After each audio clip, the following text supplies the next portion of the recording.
reality. Well, I've given Jesus my heart.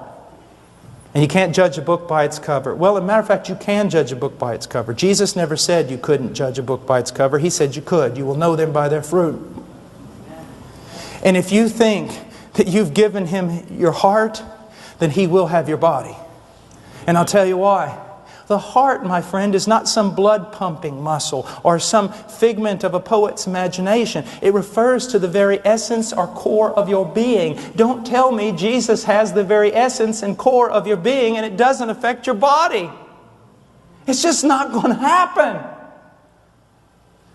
And so what do? We go through Scripture. What? Legalistically? No. Drawing inferences? No. Just standing on the commands of Scripture. About what? I do not agree with everything the Puritans said, but I love the Puritans. And one of the reasons why I love them, because I believe they honestly made an attempt to bring everything in their life under the lordship of Jesus Christ. Their mind.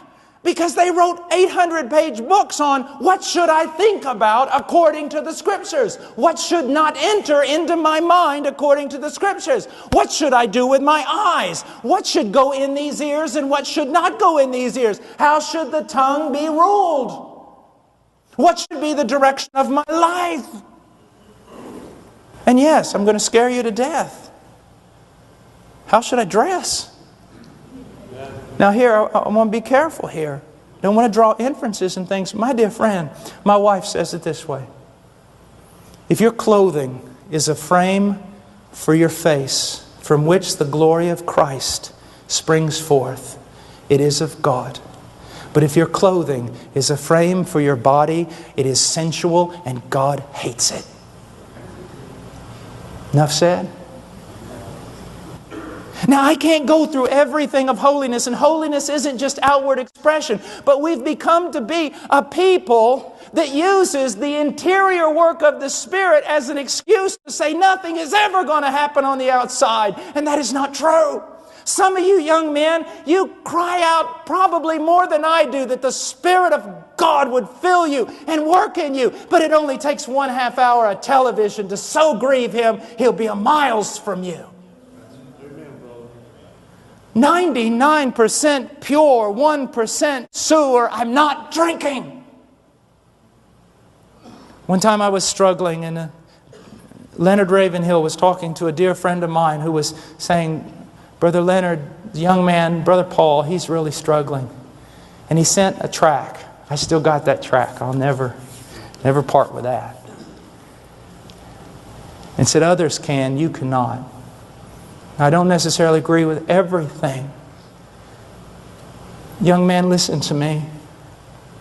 I don't go to malls. I don't. Not because I'm more holy than you. It's because I know what I am. There's a story of one of the finest, greatest violinists in Europe playing his final concert, old man.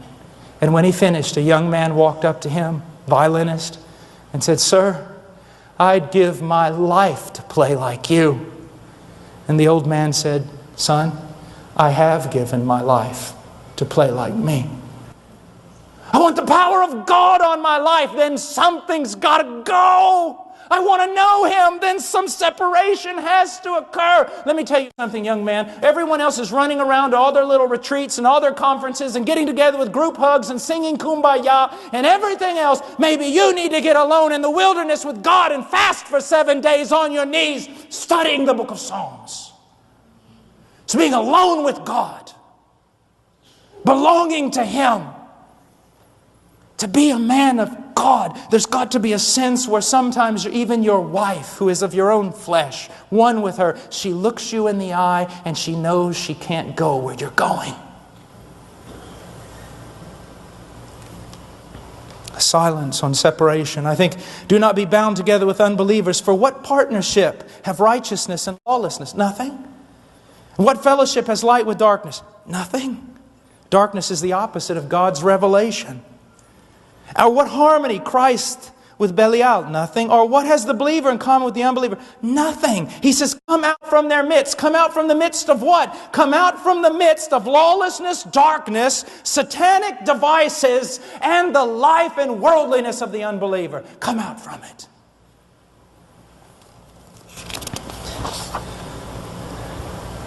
Now the ninth indictment